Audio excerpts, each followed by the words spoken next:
السلام عليكم. لا تنسوا الاعجاب بالفيديو والاشتراك في القناة تشجيعا لنا لنستمر بنشر المزيد ان شاء الله.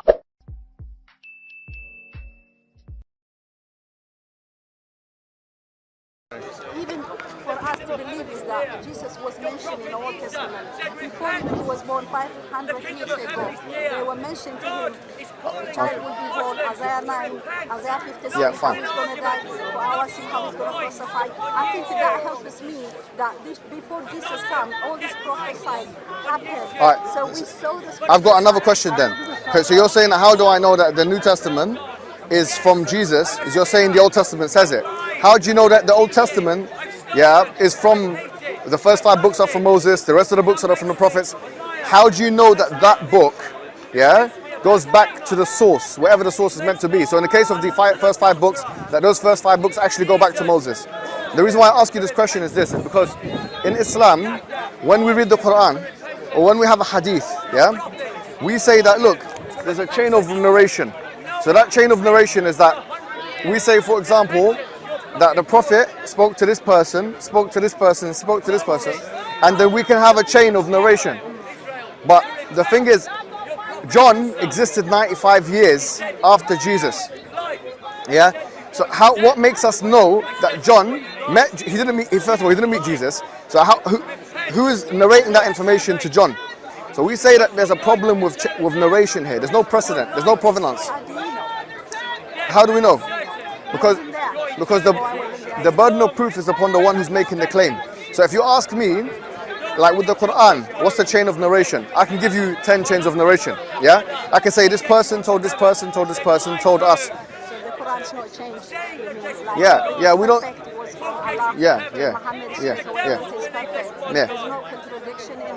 We don't say there's any contradiction in the Quran. We would challenge someone. Because the Quran, look, it says itself. If this God was from other than God, you would have found in it many contradictions. So this is one of the challenges of the Quran. By the way, the Bible doesn't make that challenge. The Quran makes this challenge. The only problem is that Muhammad Hijab for me is that this Jesus that as you all believe is a good Messiah, a good prophet, even that, but here you are, all of you will not be able to believe even one word he said about himself. No, but what I'm saying to you, look. How can you deny that, Muhammad? I'm not denying everything in the New Testament. No. It's not black and white in the sense that, look, historians when they look at documents, they say this might have been attributed to him, this might not have been attributed to him. They look at the sources. So we know with the New Testament there's different sources, Q source, T source, whatever it is, and we look back. Even though, Muhammad Hijab, I didn't see any problem in the New Testament, for me, those men, all of them followed Jesus, they ate with him, they drink with him. What's the proof for that? So what's the proof that Matthew, Mark, Luke and John met Jesus Christ? The proof because Jesus chose them. No. Where's the material evidence for it? Well, there is many evidence. Where can you give me one? I can't give you exactly now, but for me, as Bible is my book, and I'm sure you will agree with me as Quran is your book, I believe everything in the Quran, I believe everything in the Bible, but the only my question is that I want my beautiful brother, sister, Muslim to know this truth. It is the truth. I want not only you guys, the whole world, because Jesus is, his life, it was perfect life, he has never sinned, he never even attempted by the devil, he didn't win, he didn't lose, basically, we all know so that. My sister, my question to you is this, you need to think about it critically, okay? It's not just, I'm not trying to, I'm not saying nothing about the Bible, I'm just saying that, look, if you ask me for the material evidence, material historical evidence of how we know the Quran goes back to, Muhammad goes back to the people that it's like Muhammad said it through the angel Gabriel, right? I can give you a chain of narration. You know what? Sorry, Muhammad, the problem for me, the big problem is that even though the Quran is 99% true, everything from God, there's 2 topics. The most important topic in the Bible is the secret in the Quran, and that is really shocked my heart. I mean, these 2, and then plus, there's a lot of story in the Bible, in the Quran I saw about Abraham. But before we get there, you're judging the Quran with the Bible. But what I'm saying is, but what I'm trying to get to you is that the Bible itself is not verified. So it's like if I'm measuring, your height with a ruler that's bent, it wouldn't give you the right measurement. In likewise terms, I would say to you that the Bible, the Old Testament, and look, let me tell you something, okay? there's a whole field of study called text criticism, okay? What this field of study aims to do is to look at, to see what is most probably the Bible and what isn't. Look at the Old Testament. You got to have the Masoretic text, you have the Septuagint, you have the Dead Sea Scrolls, and then you decide what goes in and what comes out. That's what scholars do, and that's why you have different versions of the Bible, okay? And that's the Old Testament. The Septuagint, So the Septuagint is in Greek language, okay? It's not even in the Hebrew. Septuagint is Greek. They have to decide whether or not they want to put that into the Bible. You have to translate it first. So, but the thing is, the Septuagint, the Dead Sea Scrolls, and the Masoretic text, all of those three don't have a chain of narration back to Moses. And likewise, they don't have a chain of narration back to the prophets and all of the other people that's meant to be. What I'm saying to you is, because of this, we don't know what Moses actually said. It's possible. I'm not saying that the Bible is all wrong. I'm not saying this. Yeah, I'm not saying the Old Testament is all nonsense. I'm not saying that. And I'm not saying the New Testament is all wrong. What I'm saying is that as it stands, there's no way of finding out. I mean, let me ask you a question. Do you know there's 27 books of the New Testament, yeah? Why is there 27 and not 28 or 26? Do you know the reason? There was a man called Athanasius, who in the year 349, I believe, yeah? He came and decided that it's going to be 27. Now, he decided up until Book of Revelation, okay? My question now is, why does he have the permission to decide how many books are in the New Testament? Why does he have that permission? You see, that's the problem. The problem is, there's nothing in the Bible that says, even ironically, that says that there's 27 books of the New Testament. Athanasius, there was not even a council, there was no council that decided what the New Testament would be. So for that reason, I say, look, what Jesus said is not equivalent to what the Bible says. Do you get the point? I know what you mean, and I can't argue with something I don't know. Right. But what I know is that these followers of Jesus, they even sacrificed themselves because of the message that was given. Some of them hanged, some of them killed. We know the story. So how can anyone, without proof, without seeing Jesus, without being with him, we're denying. We're saying that Matthew, Mark, Luke, and John did never see Jesus. They never see Jesus. They never see him. All this Yeah. No one says. No. What I'm saying is, no one says that they saw him. All the scholars of Christianity. No. Okay, for example, Muhammad Hijab, if I said They didn't say that. If I said today, I came to this high park and I talked to Muhammad Hijab. Yes. So if I want to tell this story, what happened today, the next 10 years, for Okay. example. Yeah. So now I could say I talked to Muhammad Hijab. I was asking him questions. He was explaining to me. I can describe how. You're saying that they said. How tall. Well, I can describe it. yes. Honestly, no. I could. So then, if I tell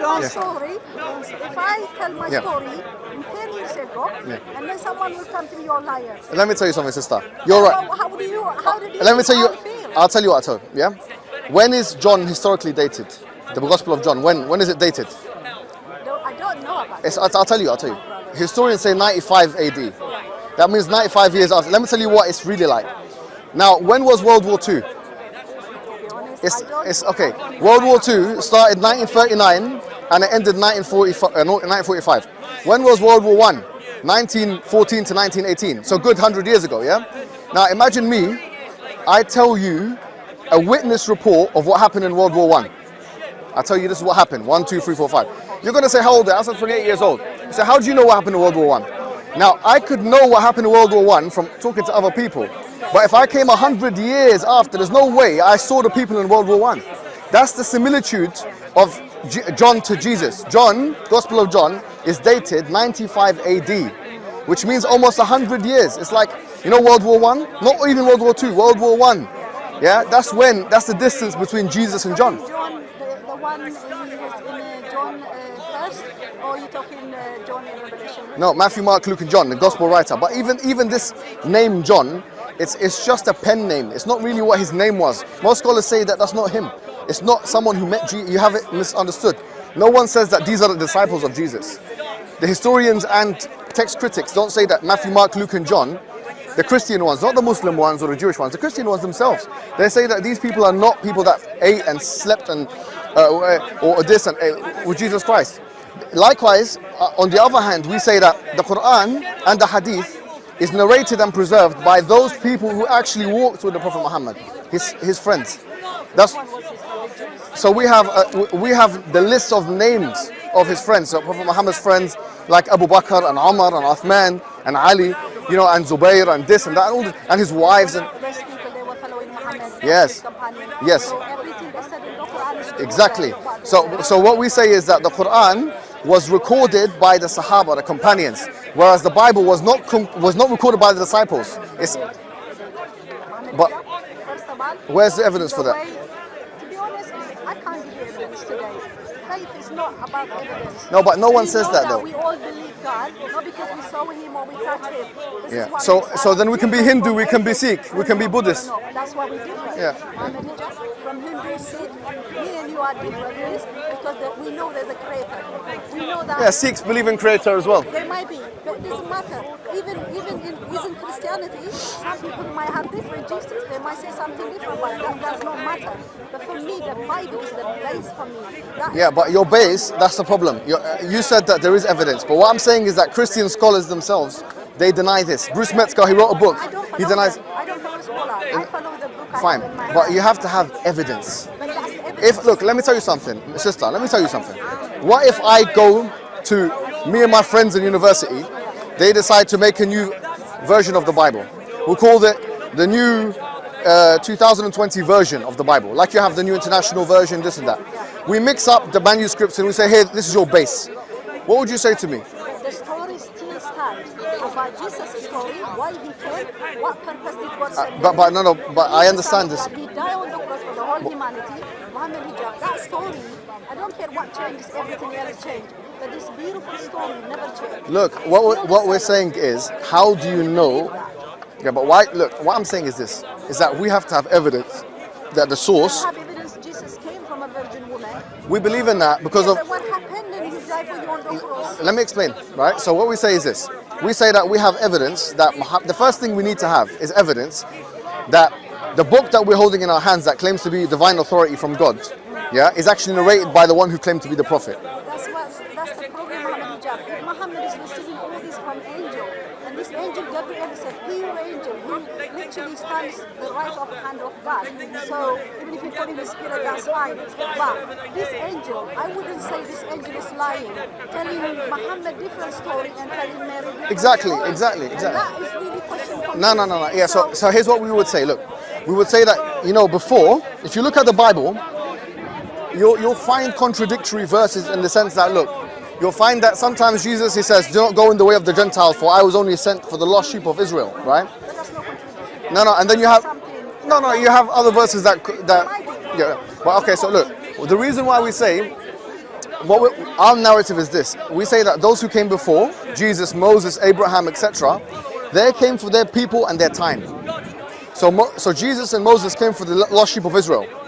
Yeah, we say. Jesus said himself, I'm just repeating what Jesus said. But Jesus said at the end, when he died, when he rose from the dead, he said, go tell the whole world. the Yeah, whole nation, I understand. When they believe, baptize them, and then teach them what I taught you. Yeah, so yeah. what would you say to that message? What I will say is this: is that's why I was talking about the contradiction, because you have some verses that indicate to the universality of the message. Problem with that message? No. What I'm saying is, you have some verses in the New Testament that indicate to universality, and other verses which indicate to exclusivity to children of Israel. But what we're saying, In the Quran, you see the Quran is well something contradictory, which is we can come to the fine. Quran after. Yeah, But the point I'm making is this: our narrative is that Jesus was sent to his people, Moses was sent to his people, Abraham was sent to his people.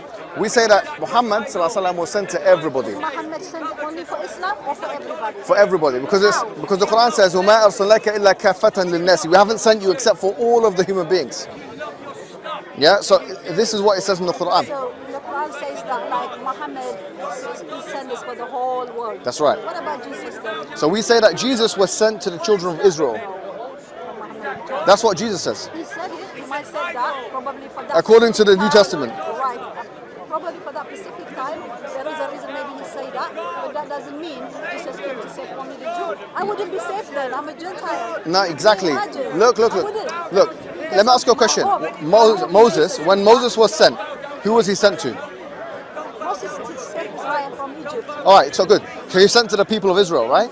Yeah, because they were a slave in Egypt. All right, so is there a problem with a prophet of God being sent to only one group of people? Because they were slaves. They needed it. Yeah, no, but Trying to it's die. not just, he's not the only prophet, right? You have many prophets in the Old Testament. God chose you, Muhammad Hijab. God can choose you today. But sister, choose you are you, today to do something. the idea of God sending a messenger or a prophet to only some people and not others, this is something within the Old Testament that you must agree, if you, Absolutely.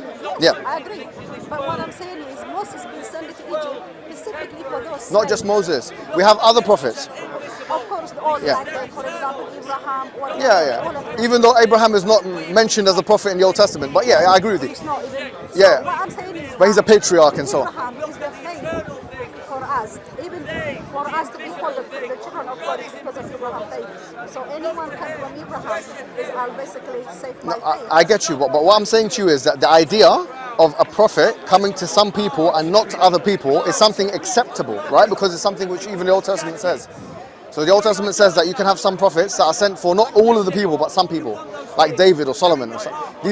David was a prophet, Moses was a prophet. These are all prophets, right? So what we're saying is that Jesus fit the same category, yeah, as all of those prophets that came before. He was sent to some people. Okay, let me ask you a question. You believe that David was a prophet, yeah?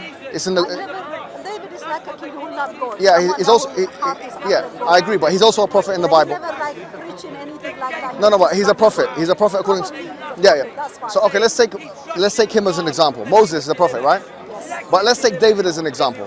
When David came, when he was preaching, or Solomon when he was preaching, or when all of these people, do we have what they said written word for word? What we have David the whole.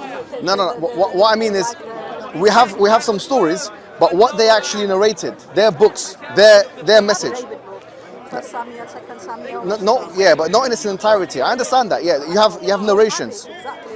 Yeah. You know the story. You guys believe in this in the Look, Quran, we it's believe, not of course, the story. of course we do. Even though it's not the same, it's there in the Quran. Okay, good. Now, here's my point is, so you believe in David and Solomon, yeah? Absolutely. And the way he praised God, the way he worshiped good. And so we say that we believe in them as well, yeah? They were sent to their people, right? So David, you could say David, was he sent to the South African? Was he sent to the Aborigine? No. David was sent to his people. Did you get it? So he was sent to, and Solomon was sent to his people. So we say that Jesus was also sent to his people. All right. But my problem is Muhammad Hijab. He said Jesus is being sent as a prophet, but you not be able to believe everything he said by himself. Pardon? Or you not be able to believe everything. Now, what he I'm said saying by is that himself. here's the issue. With those books that came before and those prophets, we don't know for sure exactly what they said. We can have an estimated guess. Like they all came and told the people that worship one God and XYZ. But exactly what they have said has not been preserved fully. But the New Testament, the reason it's called New Testament is because of God is doing something new through his son Jesus. Yeah, I understand that. But nevertheless, if you look at the New Testament corpus, even then, when the Gentile woman came and she asked for the salvation, he said, I'm not, She asked for her daughter. Yeah. So he referred to Gentiles as the dogs, right? No, he didn't. And he did, yeah. Should we get the? This woman, I just want to I've never had a conversation with you for the first time. So. No, but we're having a conversation. for example, that woman, Yes. she cried after Jesus because her daughter was sick, because her daughter had that demon. Yeah, so you know who I'm talking about, yeah? Yeah, so But she was a Gentile. Jesus said to her something about and then because of her faith, even the dog eats after the table, whatever left over. So Yeah. Jesus likes her But faith. sister, listen, what I'm saying is it's not difficult, yeah, to have an interpretation of the New Testament that makes Jesus only sent to do you know how we know that? Look at James and Paul when they were differing over how salvation will have an effect on people. Paul he was of the view that the Gentiles can be saved, but James was about the observance of the law and so on. Tell him that it was from the promise of Abraham. Yeah, that's bottom line, done. It's the promise of Abraham. The promise to establish his covenant with Abraham and through Isaac. All the prophets. The point I'm making to you is simple, yeah? The point I'm making to you is simple, is that you can interpret the Bible, the New Testament, as an exclusive message to the children of Israel for Jesus. You can interpret it, I'll give it to you. You can interpret it as a universalist message as well. I'm big open, yeah? But there are these contradictory verses. We can't lie about it. So on the one hand, you have this Jesus saying, "Do not go in the way of the Gentiles, for I was only sent to the lost sheep of Israel." And then you have baptized in the way of the Father, the Son, and the Holy Spirit. So these two, it's either one of those two, right? If you want to say I agree with the second one, no problem. I agree with you, no problem.